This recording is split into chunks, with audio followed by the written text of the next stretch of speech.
The break room, Tuesday. The coffee machine is doing its thing, and you are the only one in the room, and for about 40 seconds, that is completely fine. Then someone walks in, a co-worker you recognize. Not well, just enough. You have probably exchanged 2 or 3 sentences in the past 6 months. He opens the fridge. You both stand there, and your brain, which handles complex problems all day without drama, produces nothing. Not a fragment, not even an attempt, just a kind of smooth, pressurized blankness. So you pull out your phone. You look at it like something happened on it. Nothing happened on it. He probably knows nothing happened on it. You stand there until your coffee is ready, and then you leave. That evening you run the tape back. Not for long, just enough. The weather would have worked. A comment about the project deadline. Even something meaningless about the machine taking forever. You had material. It was sitting right there. You just could not find the door to it in time. So at some point you went looking for help. You watched the videos, you read the posts, you tried making eye contact and asking follow-up questions and being genuinely curious about the other person. You showed up to the next break room moment with the checklist running quietly in the background, and it felt like exactly what it was, a performance. You could feel yourself running the checklist. You could feel the other person watching you run it, and that was somehow worse than the original silence, because now you had tried and it had failed in a way you could not pretend was accidental. You stopped looking, not because you gave up. You stopped because the advice was clearly designed for a different person. That kind of discouragement has a specific shape to it, and it has a specific cause. Here is what is actually happening in that break room. The moment an unpredictable social situation appears, someone you half know, no script, no obvious purpose for the conversation, a part of your brain shifts into what researchers call a threat monitoring state.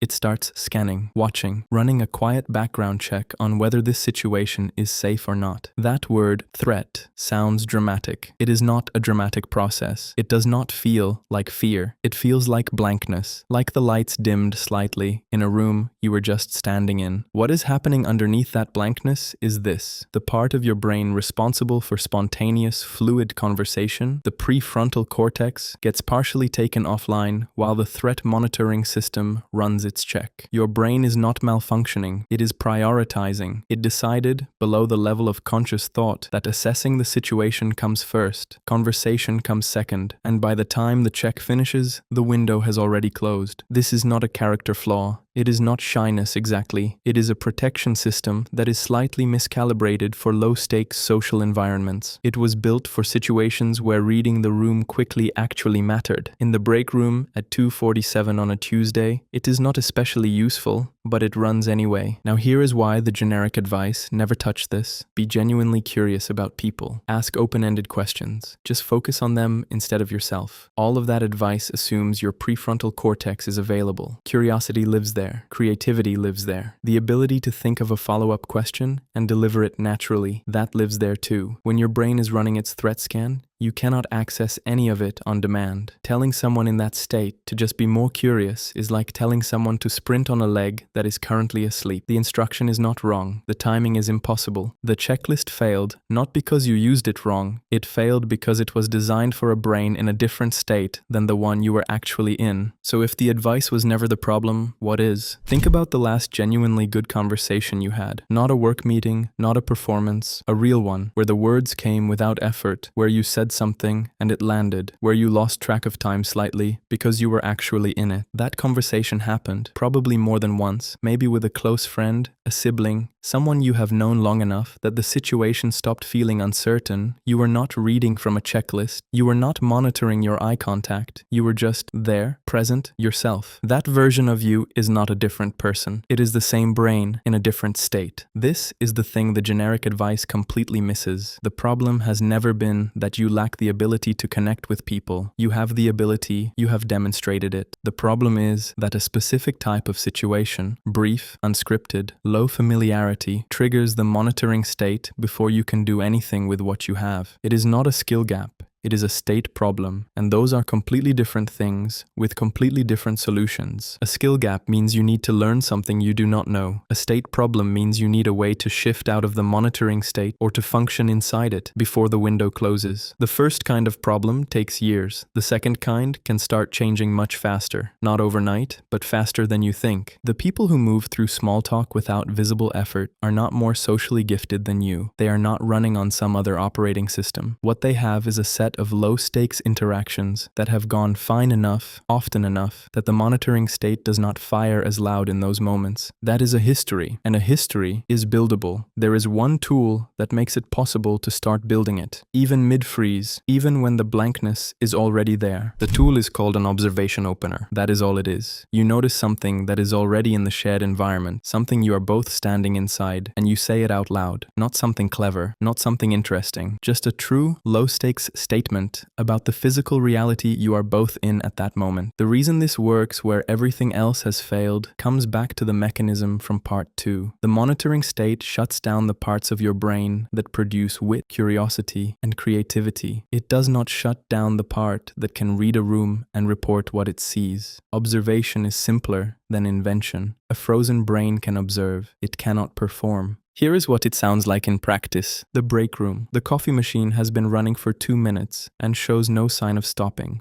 Your coworker is standing next to you, waiting for the same machine. You say, "This thing takes forever." That is it. You have just made a true observation about the shared environment. He says something back, probably agreeing, probably equally brief. The monitoring state registers. Low stakes, went fine. One small data point added to the history. The waiting room at a walk-in clinic. There are 8 people ahead of you, and the chairs along the wall are full. Someone sits down next to you, glances at the number board. You say, "Busy today." 2 words, entirely accurate. They nod or say something back. The window opens and closes in 4 seconds, and neither of you thinks about it again. But your brain logged it. Fine, safe, nothing happened. The gym. You have been going for 3 weeks, and you keep crossing paths with the same person at the squat rack on Tuesday evenings. He finishes a set, steps back. You are waiting. You say, "All yours." He thanks you. You rack your weight. That exchange lasted 6 seconds and required 0 functioning prefrontal cortex to produce. And this is the part nobody talks about. Those 6-second exchanges are the exact building blocks of the longer, easier conversations that eventually happen between people who see each other regularly. You do not skip to the longer conversation. You accumulate the 6-second ones until the longer one arrives on its own. Before a meeting starts, 3 people in the room, 2 minutes to go, someone just pulled up the wrong document on the screen. You say, "Long morning." The person next to you exhales slightly and agrees. The meeting starts. You contributed 1 sentence to the shared atmosphere of the room, and your nervous system registered. "I spoke. It was fine." 4 scenarios, 2 words, minimum, 1 short sentence, maximum in every single one. Notice that none of those lines required you to be clever, warm, funny, or even particularly present. They required you to look around and say something accurate. That is a bar your brain can clear even when it is mostly offline. Here is why this builds into something larger over time. Every time an observation opener lands, even when the response is just a nod, your brain updates its read on that type of situation. Not dramatically, incrementally. The monitoring state calibrates itself against lived experience, and lived experience is the only thing that recalibrates it. You cannot think your way to a quieter alarm. You can only accumulate evidence that the alarm was not necessary. 1 observation opener per day, not per conversation, per day. That is the habit. It takes 3 seconds. It does not require you to feel ready. It does not require confidence, warmth, or any state you do not currently have access to. It requires you to look around and say one true thing.